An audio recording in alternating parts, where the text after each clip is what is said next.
오늘 주님의 부활의 놀라운 은혜와 능력이 여러분의 삶과 가정 가운데 충만하게 되기를 바랍니다. 오늘 우리에게 주시는 하나님의 말씀 보겠습니다. 요한복음 20장 19절에서 23절 말씀입니다.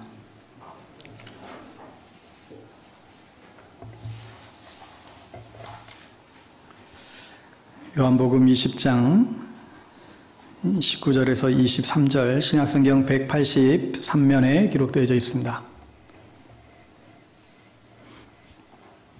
오늘 다 찾으셨으면 자리에서 일어나셔서 하나님 말씀 교독하여 선포하도록 합니다.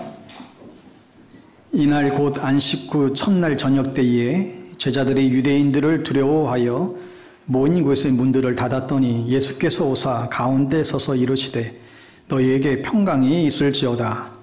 이 말씀을 하시고 손과 옆구리를 보이시니 제자들이 주를 보고 기뻐하더라. 예수께서 또 이르시되 너희에게 평강이 있을지어다. 아버지께서 나를 보내신 것 같이 나도 너희를 보내노라. 이 말씀을 하시고 그들을 향하사 숨을 내쉬며 이르시되 성령을 받으라. 같이 읽습니다. 너희가 누구의 죄든지 사하면 사해질 것이요 누구의 죄든지 그대로 두면 그대로 있으리라 하시니라. 아멘. 오늘 부활주일 부활의 주님이 찾아오셨습니다 라는 제목으로 하나님의 말씀 부활주일 메시지 나누겠습니다. 언젠가 신문에서 이런 황당한 기사를 접한 적이 있어요. 죽어서 분명히 작년 말에 장례를 치르신 분인데 여기저기서 봤다는 분도 계시고 심지어 이제 전화통화도 했던 분도 몇 분 계시더라는 거였죠. 이게 어떻게 된 걸까? 이 사람도 부활한 것일까? 그건 아니었습니다. 죽은 줄만 알았던 이 사람이 살아서 돌아다닌 것은 애초에 죽지를 않았습니다. 무슨 이유인지 모르겠지만 거짓으로 장례식을 치른 것이죠. 이 가짜 장례식을 치르고 죽었다라고 그렇게 소문을 냈습니다. 그래서 그는 죽지 않았기 때문에 부활한 것도 아니고 지금 멀쩡히 살아서 돌아다니고 있다는 거예요. 그런데 이런 거짓은 불과 3, 4개월도 지나지 않아서 다 들통이 나고 만 것이죠. 그런데 이 예수님의 부활 이야기를 가리켜서 이것도 이 사람들이 거짓 부활 사건이라고 그렇게 주장하는 분들이 계십니다. 예수님의 부활은 이제 가짜라는 거예요. 사람들이 그렇게 다 조작된 그런 이야기라는 것이죠. 만약 그들의 주장대로 예수님의 부활이 가짜라고 한다면 이렇게까지 오랫동안 그 거짓이 들통나지 않고 묻혀 있을 수가 없습니다. 2000년이 지난 지금까지도 예수님이 부활하신 그 사실에 대해서 가짜라고 반증하는 그 증거를 내놓는 사람은 아무도 없었습니다. 저널리스트 프랭크 모리스라고 하는 사람이 있는데요. 이분이 예수님의 부활에 대해서 그건 말도 안 된다. 어떻게 죽은 사람이 다시 살아나는가? 죽으면 끝나는 거지. 죽음 이후에 무슨 부활이 있냐고. 그러면서 아주 거품 물고 그렇게 이건 다 그리스도인들이 꾸미는 이야기라고 굉장히 똑똑한 저널리스트였는데 그분이 그렇게 막 반박을 하면서 자기 나름대로 이 연구를 하기 시작한 거였죠. 그가 자세히 연구하면서 오랫동안 그 결론을 그가 이렇게 발표했습니다. 나는 결국 예수 그리스도의 부활 사실을 송두리째 믿게 되었다. 그러면서 그가 책을 펴낸 것이 누가 돌을 옮겼는가라는 책으로 편박하였습니다. 여러분 중에 누가 돌을 옮겼는가? 어떤 사람이 밤늦게 예수님의 죽으신 그 무덤을 몰래 가서 옮겨놓은 사람이 있었을까? 그렇지 않지요. 하나님이 옮기신 것입니다. 예수 그리스도는 부활하셨습니다. 만일 이것이 사람들이 꾸며낸 조작된 이야기라고 한다면 사람들이 이 조작된 이야기를 위해서 죽으면서까지 이것을 조작할 수가 없다는 것이죠. 그것도 한 사람도 아니라 수백의 수많은 사람들이 이걸 조작할 수가 없다는 것입니다. 그래서 이 토마스 왓슨이라고 하는 분은 우리가 아침에 침대에 일어나는 것보다 부활 때에 무덤에서 일어날 것이 더 분명하다. 이런 표현도 했습니다. 여러분, 기독교는 엄밀히 종교가 아니지만 세상에 이 종교에서 말하기를 많은 종교의 창시자들이 있잖아요. 뭐 마호멧이 있고 또 석가모니가 있고 뭐 예수 많이 있는데, 근데 유일하게 기독교의 창시자 예수만 그의 무덤이 비어 있다. 이 세상에 어떤 종교의 창시자도 다 무덤을 갖고 있습니다. 그런데 예수님만 유일하게 무덤이 비어 있습니다. 무덤이 존재하지 않습니다. 주전 480년에 석가모니는 죽어서 화장이 되었지요. 632년 6월 8일에 모하메드는 죽어서 그의 무덤에 갇힌 바 되었습니다. 지금도 수백만 명이 사우디에 있는 그의 무덤을 그에 따르는 신도들은 방문을 하죠. 그러나 예수님은 죽으시고 말씀하신 대로 살아나셨습니다. 예수님에 대한 진실, 오직 진실, 유일한 진실 사실 하나는 예수님은 죽음에서 부활하셨다는 사실입니다. 예수님은 지금 부활하셔서 지금 오늘 우리와 함께 하십니다. C.S. 루이스가 이런 얘기를 했어요. 성경에 보면 예수가 미치광이라든지 아니면 역사상 가장 위대한 거짓말쟁이라든지 아니면 마지막 세 번째 하나님의 아들이든지 이 셋 중에 하나일 것이다. 여러분과 저는 예수 그리스도를 하나님의 아들로 믿고 있습니다. 이게 얼마나 놀라운 은혜이고 복인지 모르겠어요. 여러분, 세상에는 예수님의 부활과 관련해서 크게 두 종류의 사람이 있죠. 이 부활의 사실을 믿는 사람과 믿지 않는 사람들이 있어요. 여러분은 어떤 부류에 속하고 있습니까? 정말 예수님이 부활하심을 믿고 계신가요? 오랜 시간 교회를 다녔다고 해서 이 부활을 다 믿는 것은 아닙니다.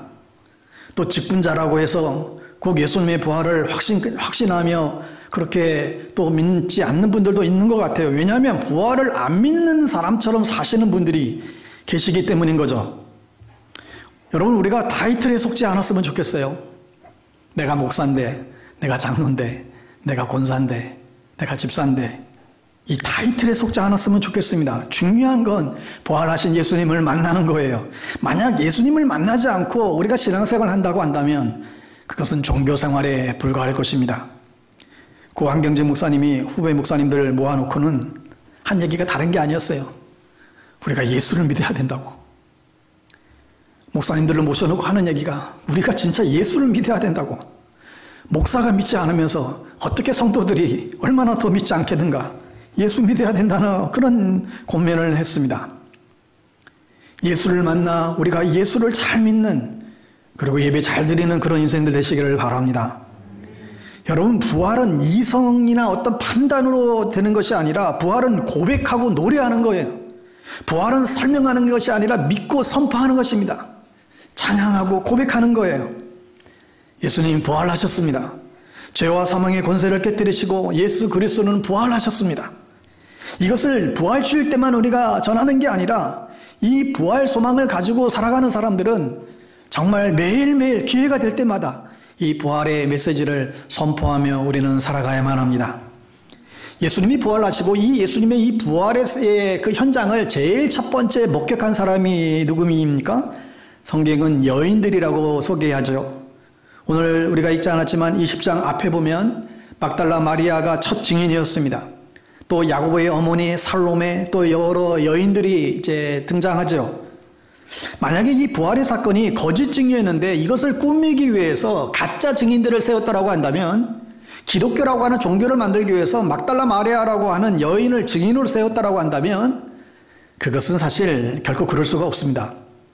왜냐하면 그 당시에 로마 법정에서는 여인들을 증인으로 세울 수 없습니다. 여인들이 인격이 그렇게 증인의 자격에서 배제시켰던 그런 때였지요. 그래서 만약에 거짓으로 증인 삼으려고 했다면 여인들을 세웠을 리가 없다는 거예요. 그러나 막달라 마리아와 그 여인들은 참 목격자였습니다. 왜 그렇습니까? 부활의 사건은 실제로 일어난 역사적인 사건이기 때문에 그렇습니다. 주님이 부활하셔서 오늘 본문에 낙심 가운데 있는 제자들을 찾아오셔서 회복시켜주는 말씀이 오늘 본문에 소개됩니다. 낙심 가운데 있는 제자를 찾아가신 예수님. 제자들은 예수님을 쫓아다님으로 최소한 어떤 이익을 볼 줄 알았잖아요. 로마 정권이 무너지고 그 위에 건설된 하나님의 나라가 세워지면 그때에 한 자리씩 좀 꿰찬을 그런 욕심으로 예수님을 따라다녔습니다. 그런데 그런 기대가 다 무너지고 말았죠. 그들과 함께 했던 예수님은 범죄자들과 함께 십자가에 처참하게 죽임을 당하고 맙니다. 제자들은 생각하기에 3년 동안 따라다녔던 수고가 이거 우리 다 헛수고구나. 얼마나 낙심이 되었을까요? 그래서 제자들은 다 뿔뿔이 낙심된 채 흩어지고 말았죠. 그런 가운데 주님은 부활하셔서 제자들을 찾아가신 것입니다. 오늘 본문을 통해서 이 제자들은 어떻게 회복되었을까? 이것을 통해서 우리를 회복시키시는 주님을 우리도 동일하게 만날 수 있기를 바랍니다. 우리 가운데에 혹 낙심 가운데에 낙담 가운데 계신 분이 있다고 한다면 오늘 부활하신 예수님을 만나서 회복하는 이 시간 되기를 정말 바랍니다. 첫 번째 오늘 교훈은 부활의 주님은 우리를 찾아오시는 분이라는 거예요. 부활의 주님은 우리를 찾아오시는 분이세요. 우리는 가끔 내가 하나님을 믿기로 선택했어. 내가 주님을 믿기로 내가 선택했어. 이렇게 말하기 쉽죠. 그러나 결코 내가 선택한 것이 아니라 하나님이 먼저 우리를 선택해 주신 것입니다. 주님을 우리가 먼저 찾아간 것이 아니라 주님이 우리를 먼저 찾아와 주셔서 우리의 마음의 문을 놓고 하고 때로는 우리를 감동시키고 주님을 만나게 해주시는 것이죠. 전에는 우리는 주님에게 아무런 관심이 없었습니다. 그런데 우리의 삶 가운데 주님이 찾아와 주셨습니다. 제자들은 두려움 가운데 있었는데 오늘 본문에 보면 19절에 이날 곧 안식 후 첫날 저녁 때에 제자들이 유대인들을 두려워하여 모인 곳에 문들을 닫았더니 제자들이 무서워서 다 문을 꽁꽁 걸어 잠근 거죠. 저녁이 되었어요. 여전히 두려움 가운데 있습니다. 여러분, 우리의 삶 가운데도 참 밤에 잠을 못 이루는 우리의 삶이 있죠. 너무 육체적으로 탈진했음에도 불구하고 또 밤에 잠을 못 이루고 쉼을 못 이루는 그런 우리의 삶 가운데 찾아오신 분이 바로 주님이세요. 우리가 두려움 가운데 있을 때 찾아오시는 분이 예수님이십니다. 그들이 문을 닫았지만 주님은 우리의 삶 가운데에 찾아오셨습니다. 혹 여러분 가운데에 탈진되신 분이 계신가요? 감정이 탈진되고 육체적으로 탈진되고 영적으로 다 탈진되어서 정말 여러분 힘든 어려움 속에 계신 분들이 계십니까? 부디 부활의 주님을 만나는 축복이 있게 되기를 바랍니다. 오늘 2022년 이 부활주일날 다시 한번 여러분의 삶에 주님이 찾아오게 되기를 바랍니다. 그래, 맞아. 예수님 부활하셨어. 그냥 단순히 여러분의 머리에서 아는 것이 아니라 그분이 살아계셔서 정말 우리의 삶 가운데 찾아오시는 그분을 여러분과 제가 경험하게 되기를 바랍니다. 주님은 찾아오셨죠. 그리고 주님은 우리에게 평안의 메시지를 들려주시는데 부활하신 주님이 첫 번째 들려주신 메시지가 바로 이 샬롬이란 메시지였습니다. 예수께서 가운데 서서 이르시되 너에게 평강이 있을지어다. 여러분, 유대인들은 만날 때나 헤어질 때나 늘 샬롬이라고 그렇게 인사했습니다. 누군가의 집에 방문할 때도 늘 샬롬, 아주 그냥 평범한 인사예요. 그런데 오늘 예수님이 하신 이 인사는 평범한 인사가 아니에요. 왜냐하면 정말 우리에게 진정한 평안, 참된 평안을 가져다 주시는 분이 누구시죠? 바로 예수님이시거든요. 정말 진정한 평안을 가져다 줄 수 있는 분은 예수님밖에 안 계시거든요. 그분이 사망 권세를 깨뜨리고 찾아오셔서 우리에게 하신 첫 마디가 평안이 있을지어다.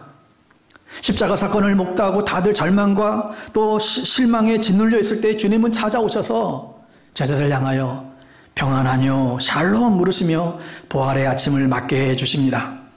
여러분, 이 평안이라고 하는 것은 주님의 죽으심과 부활과 승천으로 말미암아 이게 완성이 되는 것이죠. 평안은 주님의 죽으심과 부활과 승천을 통해서 이게 완성이 이루어졌어요. 주님이 말씀하셨죠. 내가 곧 너희를 떠나게 되면 보혜사 성령을 보내줄 것이다. 여러분, 그 성령님이 어떤 영이신가요? 교제의 영이에요. 성령이 우리 가운데 임하시게 되면 화해가 일어나게 됩니다. 갈등이 해소되게 되죠. 왜냐하면 그분은 진리의 영이시고 평화의 영이기 때문에 그렇습니다. 그래서 주님이 죽음과 부활과 이 승천의 결과로 성령이 우리 안에 오심으로 이 평화가 완성이 돼요. 주님께서 우리에게 평화가 있을지어다. 이 얘기가 얼마나 좋은지 모르겠습니다. 이게 무슨 의미일까요? 너에게 평화가 있기를 원한다. 너무 염려하지 마. 너무 두려워하지 마. 너무 낙심하지 마. 무서워하지 마. 모든 거 잘 될 거야. 이렇게 주님 말씀해 주는 거 있다는 거예요. 너무 힘들어하지 말라고. 내가 지금 이 땅을 통치하고 다스리고 있다고. 내가 이 세상을 지배하고 있다고. 너희 삶의 주인은 바로 나라고. 주님이 우리에게 이렇게 말씀해 주고 있습니다. 내가 너희에게 평안을 갖고 있는 유일한 하나님이라고 말씀하는 거예요. 세상 그 어디에서 줄 수 없는 평안을 우리에게 주시겠다고 주님은 우리에게 인사를 건네십니다. 아마 저 같으면은 부활하시고 나서 제자들 만나고 나서 이렇게 말씀 안 하셨을 것 같아요. 부활하신 주님 제자들 찾아가서 야, 아무리 그래도 그렇지 너희들 어쩌면 제자들이 다 한결같이 나한테 이렇게 할 수가 있나. 어쩌면 아무도 안 남고 내가 가장 힘들었을 때 가장 비참했던 그 순간까지도 아무도 남은 제자들이 없었나. 내가 너희들에게 3년 동안 그렇게 가르치고 그렇게 마음을 쏟고 투자하고 이게 얼만데 너희들 그럴 수가 있냐고.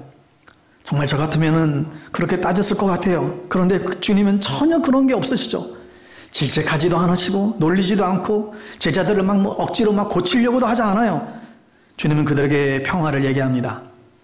그 말이 무슨 말입니까? 내가 너희들을 이해한다는 거예요. 이해한다. 내가 너희들의 연약함을 이해한다. 주님께서는 이 제자들의 상태를 이미 알고 계셨고 그 혼돈의 상태를 이해하고 계셨습니다. 무슨 말이에요? 여러분, 우리의 삶 가운데, 우리의 삶의 혼돈 가운데에 참 그런 상황들을 또 우리가 맞이할 때가 있죠. 탈진이 올 때가 있어요. 그러나 주님은 우리를 이해하시고 용기를 주신다는 거예요. 걱정하지 말라고. 내가 내 인생들을 주관하잖아. 걱정하지 말라고. 잘 될 거야. 주님 우리에게 격려해 주고 있습니다. 그러면서 주님이 손과 옆구리를 보여주시죠. 오늘 20절에 보면 주님께서 말씀해요. 두 손과 옆구리를 보여주셨다. 누가복음에서는 손과 발을 보여주셨다 이렇게 표현됐는데 손과 발, 손과 옆구리 이거 어느 게 맞아요? 둘 다 맞아요. 주님은 손과 발과 옆구리 제자들에게 다 보여주셨어요. 그런데 오늘 요한은 이 옆구리를 왜 강조하고 있습니까? 예수님의 이 옆자국의 그 창자국이 손가락에 집어들어갈 만큼 굉장히 큰 그 자국이 남았거든요.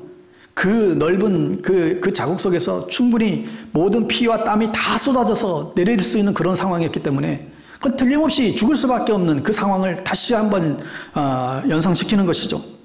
예수님 죽었지만 부활한 것입니다. 아주 많이 다쳤는데 용케 치유가 돼서 일어난 그게 아니라는 거예요. 여러분, 신앙은 어떤 환상을 쫓아가는 게 아닙니다. 어떤 신화를 쫓아가는 게 아닙니다. 부활의 메시지는 실제라는 거예요. 예수님이 부활하셔서 지금 나타나 주신 것입니다. 니들이 보는 예수는 환상이 아니라고, 유령이 아니라고, 나를 보고 있는 거라고. 여러분, 신앙은 실제입니다. 살아계신 예수님을 믿고 따르는 게 이게 신앙이에요. 부활신앙이에요. 우리가 이것을 회복할 수 있게 되기를 바랍니다. 참된 부활신앙은 어떤 지적으로 우리가 동의하거나 또 깨달음이 아니라 지금 살아계신 부활의 주 예수 그리스도를 만나서 그분과 동행하는 그런 삶을 살아가는 것이죠. 손과 옆구리를 보여주더라고 하는 것은 그냥 영으로만 부활한 게 아니라 육체로도 부활했다는 거예요. 손바닥을 내밀며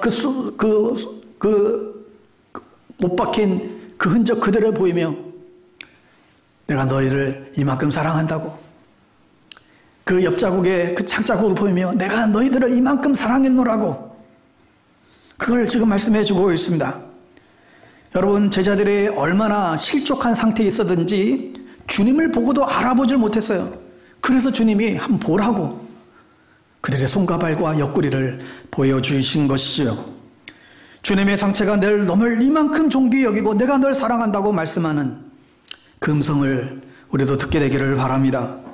여러분, 저는 생각하기를 우리의 삶의 많은 문제가 우리의 낮은 자아상에 있다라는 생각을 해봐요. 낮은 자존감이 있다고 생각이 들어요.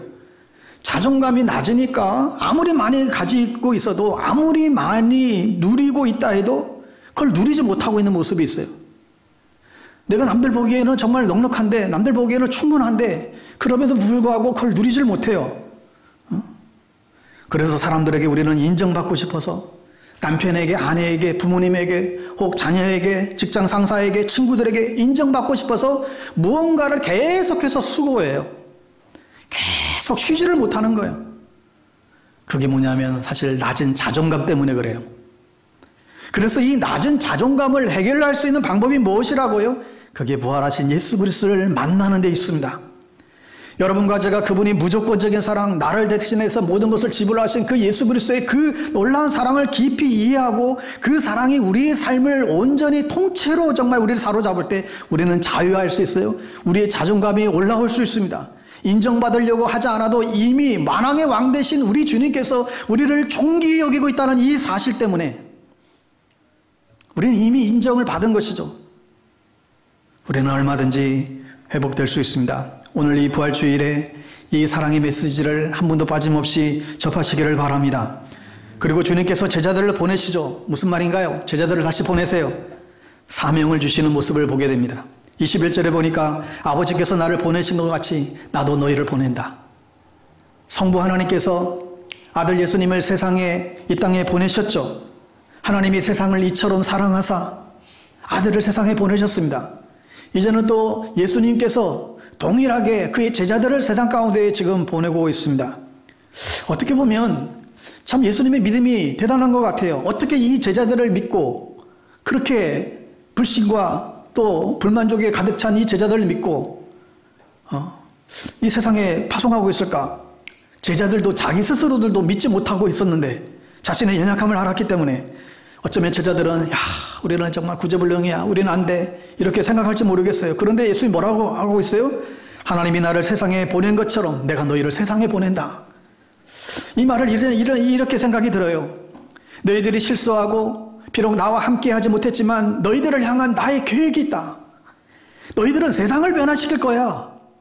내가 너희들을 향한 계획이 있어. 너희를 통해서 이 세상을 변화시키고자 하는 나의 계획이 있어 하면서 세상을 보내고 있습니다. 이 주님의 믿음이 성취되었습니까? 성취되었고 지금도 성취되어져 가고 있죠. 오늘날 수많은 사람들이 주님의 이름을 높이고 있습니다. 바로 그 11명의 제자들에 의해서부터 시작된 그 주님의 복음이 오늘날까지 수많은 사람들에게 이 복음이 증거되고 있죠. 여러분, 지금 한국교회가 성장하고 있습니까? 어떻습니까? 한국교회가 세계가 놀란 만큼 70년대, 80년대 정말 정점을 찍었죠. 그러다가 90년대부터 와서 좀 정체기가 왔어요. 그리고 2000년대부터는 이제 침체 계속 줄고 있죠.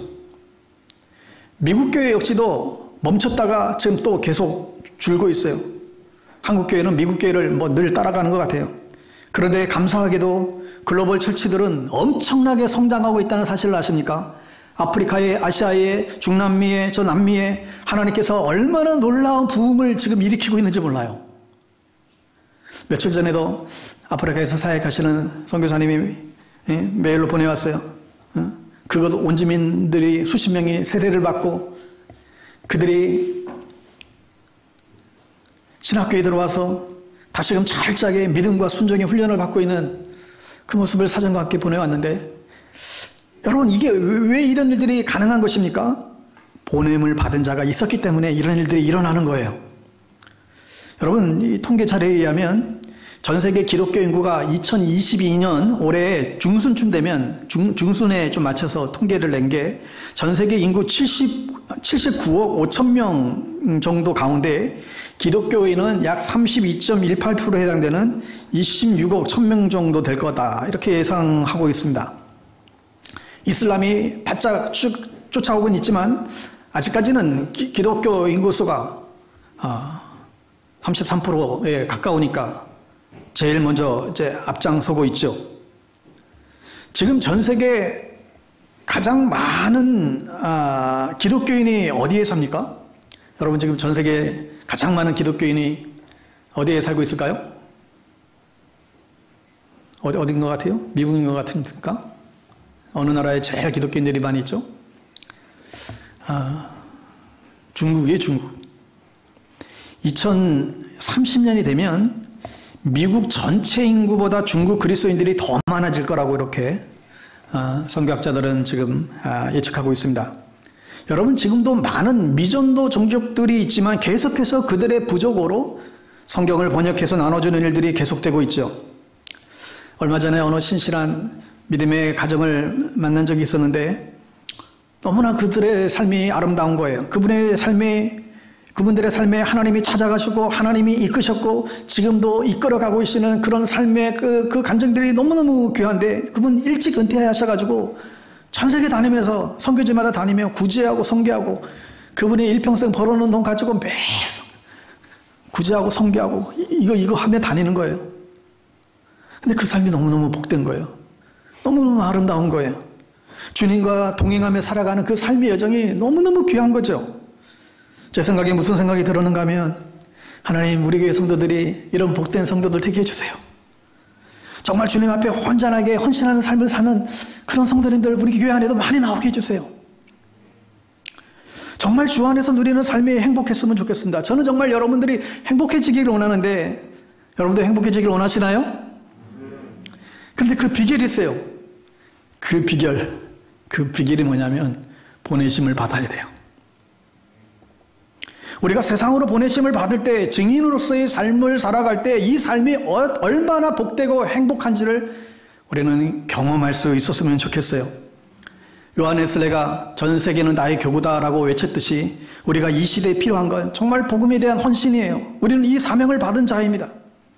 우리가 잘나서 준 게 아니라 이렇게 부족함에도 불구하고 이렇게 못났음에도 불구하고 하나님이 살아 역사하고 계심을 부활의 증인으로 삼고자 우리를 불러주고 계세요. 그러한 삶이 여러분과 저의 삶이 되기를 주님의 이름으로 축복합니다.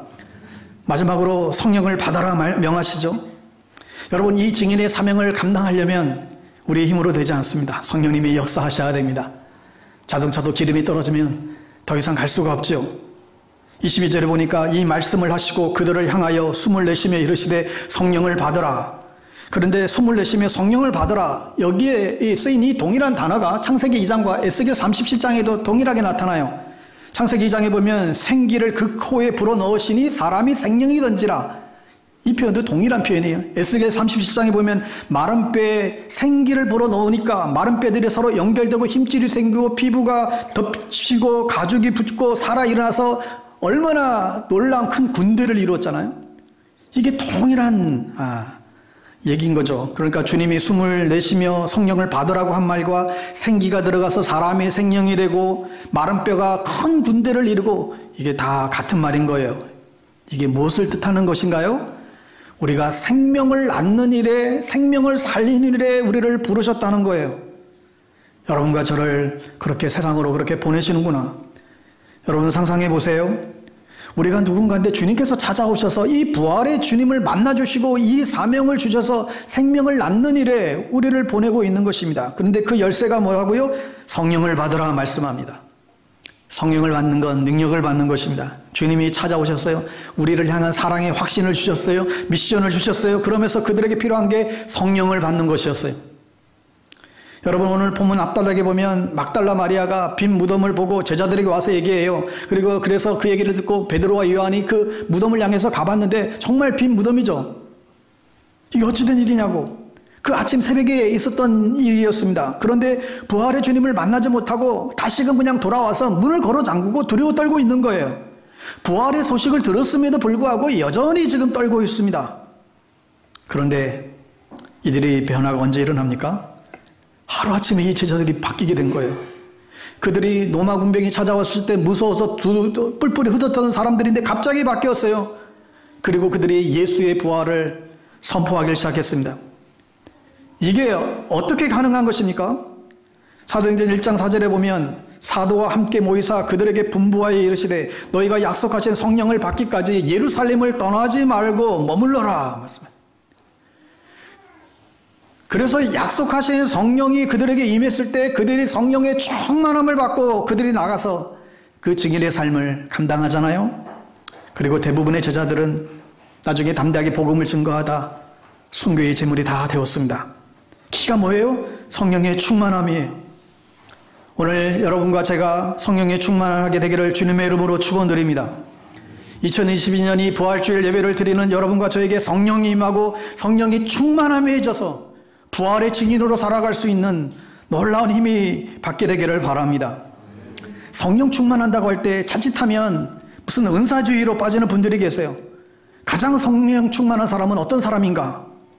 여러분, 성령이 충만한 사람은 자연스러운 사람이에요. 하나님의 형상대로 창조함을 받은 그 모습으로 회복된 사람은 극히 주님의 영으로 충만한 아주 자연스러운 어떤 모습을 보게 되는데, 제가 오늘 말씀의 결론을 내리면서 성령 충만한 그 사람은 어떤 모습일까? 우리 성도님들에게 어떻게 이걸 더 쉽게 좀 이해를 해드릴까 고민하다가 우연히 한 영상을 이제 찾아보게 됐는데요. 무슨 영상인가 하면 춘천의 한 교회를 다니는 아주머니 간증이에요. 이게 뭐 최근 거는 아닌 것 같은데 오늘 말씀과 연결되어서 참 우리에게 저에게도 귀한 도전이 됐던 것 같아요. 이 영상이 좀 길어요. 한 6분 정도 돼요. 그래서 이거 시간이 조금이라도 이걸 어떻게 할까 좀 고민하다가 보여드리는 것은, 여러분, 이분이 참 시골 할머니지만 성령 충만하면 이런 모습이구나. 성령 충만하면 말씀이 충만한 거고, 말씀이 충만하면 예수가 충만한 거잖아요. 성령이 충만하면 기쁨이 충만한 것이고, 그게 부활신앙이라는 거예요. 그래서 이 할머니가 오늘 이 설교의 모든 내용을 다 꿰차고 그렇게 살아가시는 것 같아요. 여러분, 이 영상 잠깐 보고 또 마무리하도록 하겠습니다. 제가요 이 교회에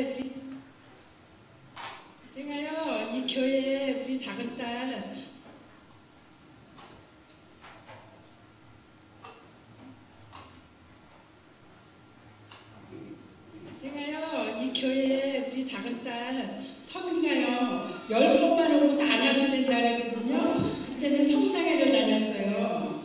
그리고 선생님 와가지고 10번을 하는데요. 그때는 와가지고 선생님을 보니까 한가하게 되세요. 아니 이 선생님이 예수님 십자가에 벗겨주시게 안아주고 또 살아나시고 우리 하나도 오자고 안아주시다고 그리고 우리 집에 축복하셨다고 그 말을 감동을 받는지요. 이런 힘들었는데 한 시간 이렇게 받을 것 같습니다.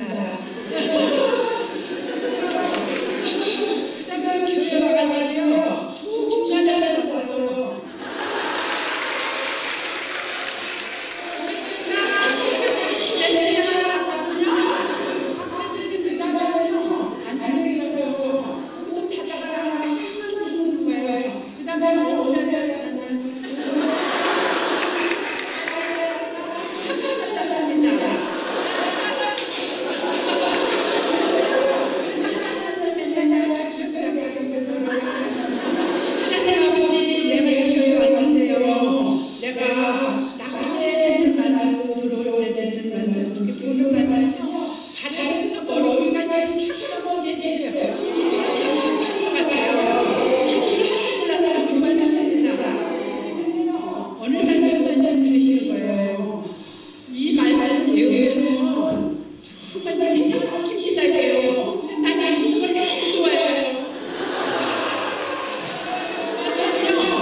차원에 있는 교회를 만나고 그게 너무 어려워. 교회 가르쳐달라는 걸 알아듣는데 새벽에 듣고 나가더라고요. 나는 그 부모님들에서 안 하고요. 차원에 가다가 만나더라고요. 그런데 그 종교들이 오더니 왜 가려고 이상한 시시를 만났잖아요. 내가 그리스도와 시시가 되는 것들은 그런데 내가 하는 것이고 내가 그리스도 때문에 사는 것이라 내가 이 생각으로 사는 것 나를 자기 것이 하나님 아들이 믿음 안에 사는 것이라 이 말은 정말 줬어요. 근데 그리스도가 된다면 그걸 적어가지고 여기 사람이 사는 죽은 거예요. 그러면 나는 일요일에 나와야 되는데 하루는 두 달에 나와야 되는데 나는 그래요. 이름도 모르고 싶다고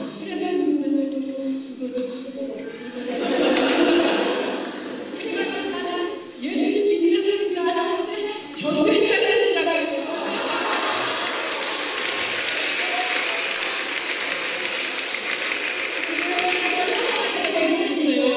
내가 이거 70에 집에 가면요 늘 나를 거예요. 보고 있잖아요. 믿으면서 15년 하잖아요. 내가 받은 것을 너에게 전하는 성령이 되는 그리스도께서 우리들을 위하여 주시고 받아들였다.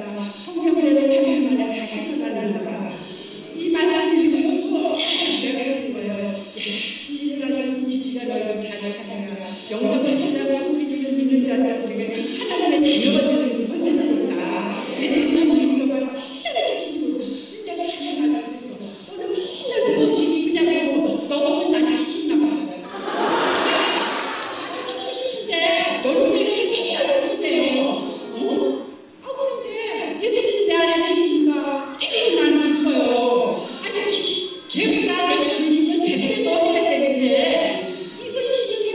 예수님이 가져가서 나는 시작을 하고 우리 시작을 하고 어디다 주세요? 어디가 와요? 기쁨이 많아요. 그래서 자신있게 부활을 좋아하잖아요. 그러면 어떤 아저씨 그래요. 그런 말 하지 말아요. 아직은 정신이 나왔어요. 나도 그래요. 그리고 내가 그래도 왜 아저씨 예수님 부활하셔서 믿었어요. 너무 기뻐요. 이제.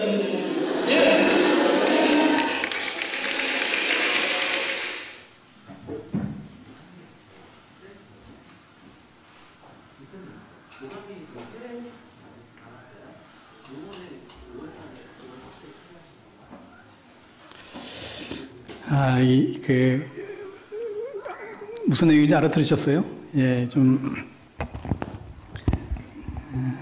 음질이 좀 그래서 그런데 이분은 보니까 남편 일찍 여의고 혼자 농사 지으면서 그 소출 시장에 가서 그렇게 늘 팔고 장사하시는 분인데 오늘 이 설교 시간에 이 영상 공유하는 이유가 뭐냐면 성령을 받은 사람이 이런 모습이겠다 하는 생각을 다시 갖게 돼요.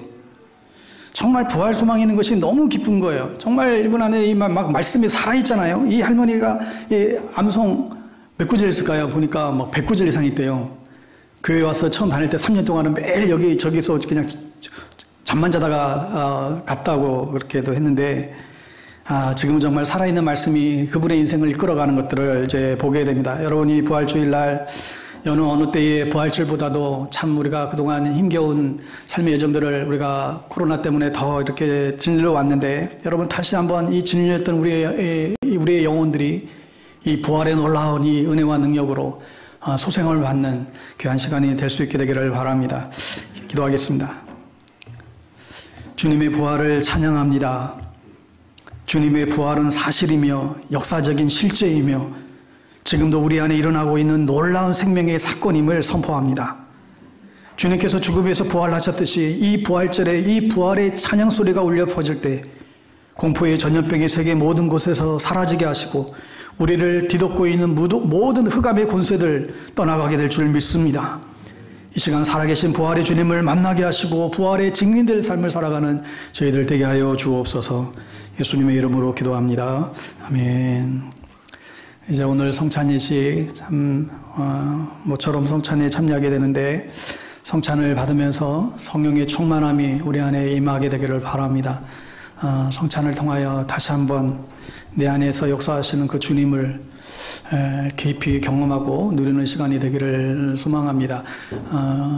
성령님 이 시간 사모하며 주님의 성령 지금 이곳에 우리의 찬양으로 성찬 준비하겠습니다.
성령 임재를 위하여 제가 잠깐 기도합니다.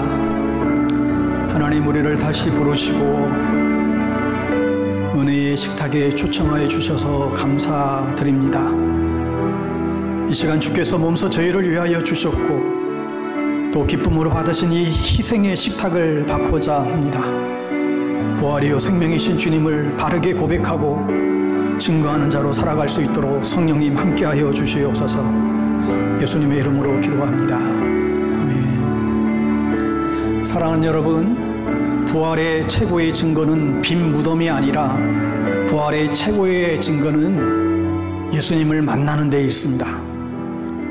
여러분, 우리 인생에서 가장 중요한 건 부활하신 예수님을 만나는 일입니다. 그리고 그분을 사랑하는 것입니다. 오늘 시간에 이 성찬을 통하여 그런 은혜가 있게 되기를 바랍니다. 오늘 성찬은 주님의 최후의 만찬의 성찬이 아닙니다. 예수님이 죽음을 앞두고 고뇌하면서 제자들에게 나의 죽음을 기억하라고, 이것은 나의 살과 피라고 말씀하시면서 마지막 성찬을 하셨죠. 근데 오늘 우리가 이 성찬을 받으며 기억할 것은 주님은 약속대로 살아나셨습니다. 주님 약속대로 부활의 첫 열매가 되어 주셨군요. 감사합니다. 내 안에 성령으로 우리와 함께 해주셔서 감사합니다. 그런 마음으로 오늘 성찬을 받으시고 하나님께 영광 돌리는 시간이 되기를 바랍니다. 주 예수께서 잡히시던 밤에 떡을 들어 축사하시고 떼어 가라사대 받아 먹어라. 이는 너희를 위하여 내어주는 나의 몸이다.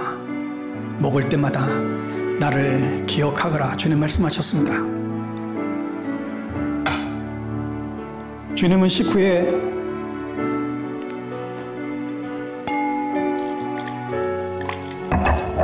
잔을 들어 축사하시고 말씀하십니다. 받아 먹어라. 이것은 죄 사함을 얻게 하려고 많은 사람을 위하여 흘리는 새 언약의 피다. 주님 말씀하셨습니다. 오늘 주님의 그 명령을 받들어 주님의 살과 피를 믿음으로 받겠습니다. 여러분, 오늘 성만찬은 우리가 그동안에 또 앞에 나와서 받았지만 이번 주까지는 그래서 서로 좀 조심하면서 이제 장로님들이 분변분찬 해드릴 것입니다. 떡과 잔을 연희해서 여러분 이제 받게 될 테인데 여러분 받으시고 드시지 마시고요. 그냥 떡과 잔 장로님 주신 대로 이렇게 받고 계시다가 제가 마지막으로 제가 기도하고 전체 같이 떡과 잔을 드리도록 하겠습니다. 예, 우리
혹시 떡과 잔을 못 받으신 분들은 손을 들어 표해 주시면 좋겠습니다.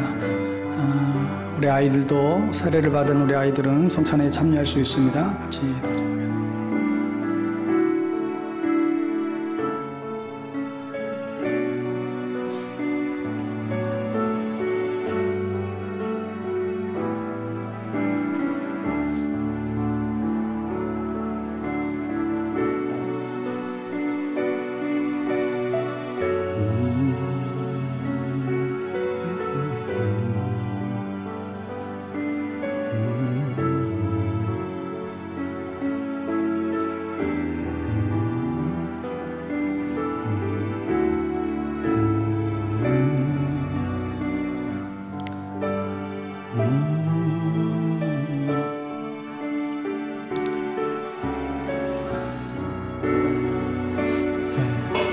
제가 기도하고 우리 떡과 잔 받도록 하겠습니다. 성령 하나님, 이 시간 주님의 떡과 잔을 마십니다. 떡과 잔 위에 영적으로 임재해 주셔서 성찬을 받는 모든 이들에게 부활의 참 증인으로 기쁨과 감사가 넘치는 삶으로 나아갈 수 있는 놀라운 은총을 허락하여 주시옵소서. 예수님의 이름으로 기도합니다. 아멘. 우리 함께 동시에 떡과 잔을 들도록 하겠습니다.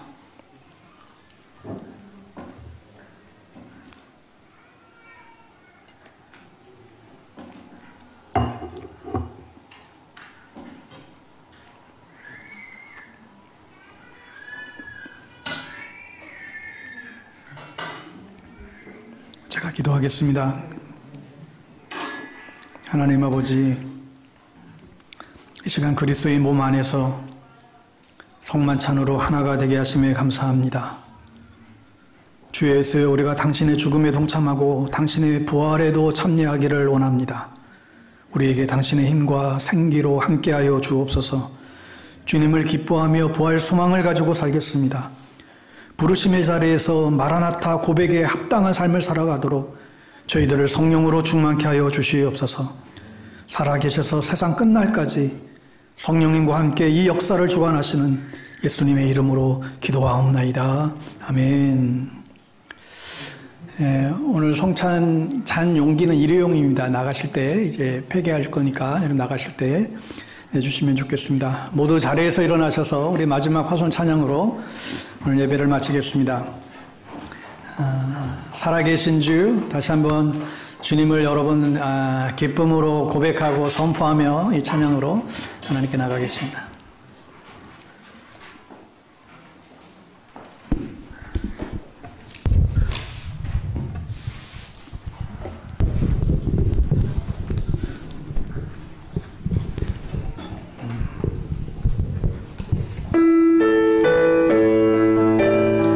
우리 힘차게 우리 박수 치면서 우리 찬양하죠.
죽음에서 다시 살아나신 예수 그리스도의 은혜와 하나님 아버지의 크고 놀라우신 사랑하심과 성령님의 교제, 교통케 하심이 오늘 이 부활주일 주님 죽음에서 다시 살아나셨습니다. 주님은 우리의 부활의 첫 열매가 되셨습니다. 믿음으로 고백하고 선포하며 부활의 참된 증인된 삶 살아가겠노라고 고백하고 다짐하는 사랑하는 주의 백성들 머리머리 의회와 사랑하는 우리의 자녀들, 우리의 가정, 이 나라와 이 민족, 저 북녘 땅 위에 지금부터 영원토록 함께하옵시기를 간절히 축원하옵나이다. 아멘.